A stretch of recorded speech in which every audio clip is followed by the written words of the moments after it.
ये घटना जो घटित हुई है सुल्तानपुर ज़िले में दिल दहला देने वाली घटना है। आपको बता दें कि एक घर का चिराग जिसका नाम जो है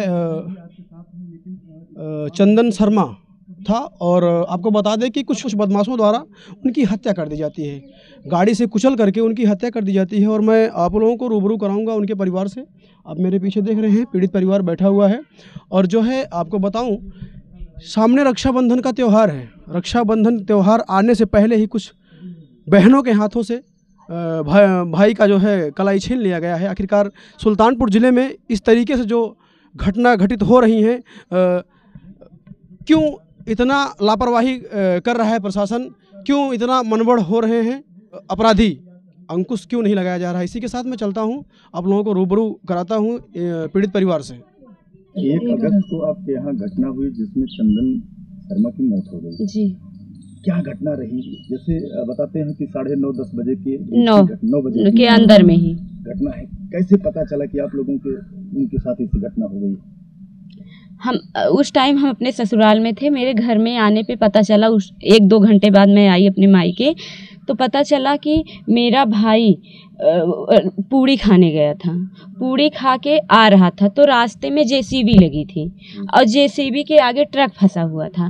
तो मेरा भाई बोला कि थोड़ा रास्ता दे दो, मुझे जाना है। हाँ, तो थोड़े से आ रहा था, कहे कि बे तुझे ज़्यादा है, तेरे बाप का रोड है, तुझे जाना ज़रूरी है, मरना है क्या तुझे? माँ बहन का उल्टा सीधा गाली देने लगा। तो मेरा भाई इतना सुनने के बाद मेरा भाई बोला, ऐसा क्यों कर रहे हो, गाली क्यों दे रहे हो? वो बोल दो, बाप की नहीं है क्या? तेरे बाप की है? तेरे बाप की नहीं है? ऐसा रोड तेरे बाप की नहीं है, मेरे बाप की नहीं है, तेरे भी बाप की नहीं है। जिसके कारण, यही सब बोलने के कारण उन लोगों ने मेरे इकलौते भाई, मेरे विकलांग माँ बाप के सहारे को छीन लिया और कोई भी बात नहीं हुई। अच्छा, जैसे कभी उनके साथ बताया जाता है कि कोई पहले भी कोई झगड़ा लड़ाई या वो अवैध काम करता था, जैसे मिट्टी का खनन माफिया था, वो चारों तरफ से मिट्टियाँ इकट्ठा करता था। पुलिस प्रशासनों को घूस दे देकर वो काम अपना करता था। लेकिन कभी एक आध बार सुनने में आया कि पापा मेरे बता रहे थे कि वो एक आध बार ऐसे गलत काम कर रहा था, वो 100 नंबर पुलिस मेरा भाई बुला दिया था। हाँ, चिढ़ थी। और उस दिन मेरा भाई बोलने लगा कि भैया थोड़ा साइड कर दो, तो और ज्यादा चिढ़ गए। होते कौन हो बोलने वाले? हक की लड़ाई के लिए जो बोलता है उसको बोलते हैं होते हो कौन बोलने के लिए? बस इसके लिए आधे घंटे के बीच में वो एक बार अप डाउन किया, बस उसी के बीच में उसकी हत्या कर दी। वो चैलेंज किया कि वो जब मेरा भाई ऐसे बोला कि तू तेरे बाप का है रोड, अभी तुझे बताता हूँ, तो मेरे भाई साइड हो गया। मेरा भाई जब साइड हो गया तो मेरा भाई को जब चैलेंज किया इतना तेज, क्योंकि वो बहुत फेमस गुंडा है, हाँ सब लोग, हाँ, तो मेरा भाई एक ठाकुर जी हैं, उनके पास गया बताने के लिए।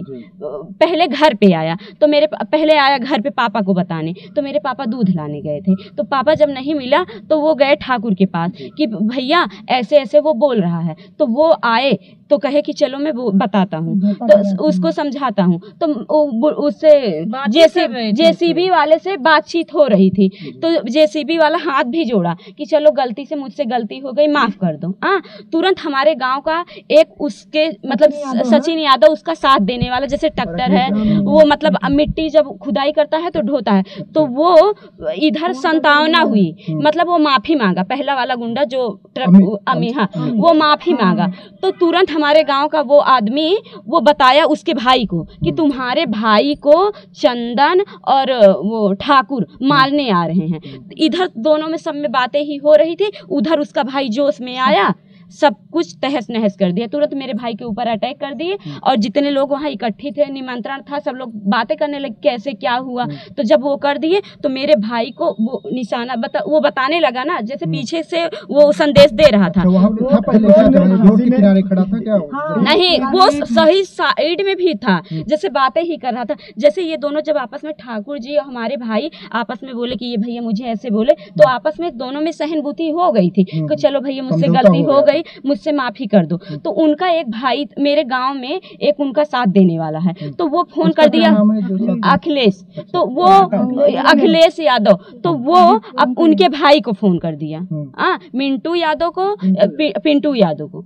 तो वो मतलब ना सोचे ना समझे ना भाई से ही पूछे, डायरेक्ट गाड़ी आई और डायरेक्ट मेरे भैया पे अटैक कर दिए। जितने लोग थे घायल हो गए और मेरे भाई के तुरंत वहाँ पे तुरंत एक्सपायर हो गए। अच्छा, ऐसी एक सेकंड, कोई ऐसा भी व्यक्ति था जो ये बताया कि चंदन यहाँ खड़े हैं? हाँ, वही तो बताया, सचिन यादव, हमारे गांव से सचिन यादव राम नेवल का बेटा सचिन यादव। तो ये दोनों में समझौता हो गया था, जैसे ठाकुर जी जब आए तो आपस में समझौता हो गई थी, लेकिन ये जो राम नेवल का बेटा है सचिन यादव, ये जब बोला तो उसका भाई न पूछा न समझा सोचा, तुरंत गाड़ी आई। आपका भाई कैसा था? जैसे आप कह रही है कोई गुंडा टाइप का लोग था? नहीं, वो सामाजिक था मेरा भाई। आपका भाई व्यवहार कैसा था? मेरा भाई समाज सेविक था, मेरा भाई LIC एजेंट है। आप पूछ सकते हो, हमारा भाई जनहित में रहे, परिवार में, रिश्तों में, गांव समाज के लिए ही LIC का काम करता था। अच्छा बुरा था, इसीलिए समाज के लिए उधर बोलने खड़ा था, नहीं तो क्या मतलब। आजकल बहुत लोग आते हैं ऐसे साइड होके चले जाते हैं, नहीं बोलते हैं। आपका तो भाई चला ही गया है, लेकिन किस तरीके से यहाँ प्रशासन ने उसमें कार्रवाई की है, उसको लेकर के आप लोग क्या कहेंगे? प्रशासन ये कह रही है कि हमें सबसे पहले जो DM SDM चेतना दे रही है कि आपके साथ न्याय होगा पहले लेकिन अभी कोई पकड़ा नहीं गया है। जो 4 दिन का टाइम दिया था शासन प्रशासन, जितने भी लोग आ रहे हैं हमारे घर, 4 दिन का टाइम दिए थे। बोले कि जैसे हम सब अपने भाई का अंतिम संस्कार नहीं करने जा रहे थे कि लाश ऐसे पड़ी की पड़ी रहेगी, न्याय नहीं, जब तक न्याय नहीं होगा। तब DM SDM विधायक और कई दलों से लोग आए, ये बोले कि न्याय होगा, लेकिन उसमें लिखित या ऐसे मुख से बोले कि 4 दिन का टाइम दो, हम आरोपियों को गिरफ्तार करवाएंगे। हाँ, लेकिन बाद में धीरे धीरे शासन प्रशासन करती रही, बुलडोजर कहीं छिपवा दिया था, वो कुछ नहीं हो पाया। लेकिन आज विधायक राजा बाबू ने बताया कि बुलडोजर गिरफ्तार हो गया। हाँ, तो अब थोड़ी सी ये लगी कि मतलब उसके बुलडोजर आ गया है घर। आप एक चीज और थोड़ा ये है कि मुख्यमंत्री ने कहीं कहीं ये कह रखा है कि जितने अपराधी टाइप के लोग हैं अक्सर उस पर कार्रवाई होगी और बुलडोजर सीधे चलता है। क्या इस पर कभी आप लोगों ने मांग की कि इसकी अवैध संपत्तियों के बारे में जानकारी की जाए? जी हाँ, गई। वो आए, जो राजा बाबू विधायक आए थे ना, वो बोले कि चलो चेक करो जमीन आज ही।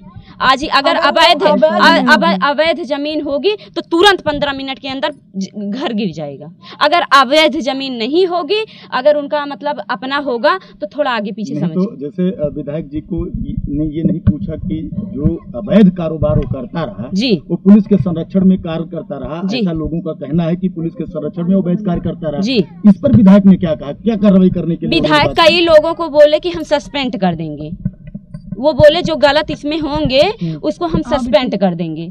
और मतलब इस पे हम मतलब हमारा पूरा समाज पार्टी जो भी है सब लगे हैं, उसको पकड़ेंगे कोने कोने से, जो भी साथ दे रहा होगा, जो गलत कर रहा होगा, सबको। अभी तक जैसे इसमें गिरफ्तारी नहीं हो पाई है, तो क्या आप मानती हैं पुलिस प्रशासन इसमें ढिलवाही कर रहा है पूरे मामले में? जी हाँ। अब जब तक मेरा टारगेट है कि आरोपी पकड़े जाएं, आना जाना ना ही आए जाएं, मेरा टारगेट है मेरे भाई को न्याय मिले, आरोपी पकड़े जाएं, उनको जीवन कारावास हो या फांसी की सजा। जी, आप किस तरीके की मांग अब करती हैं? मैं यही मांग करती हूँ कि अगर मेरे भाई को न्याय नहीं मिला, चारों आरोपी मतलब तीनों आरोपियों को फांसी की सजा ना सही जीवन कारावास नहीं होगा तो 4 लाशें और जाएंगी। न्याय ना होने के खिलाफ ना शासन प्रशासन को सबको ये होगा कि कुछ नहीं है। कहने का मतलब क्या है? 4 लाशें जो जाएंगी, 4 लाशें का मतलब क्या है? हम 3 बहन और मेरी माँ।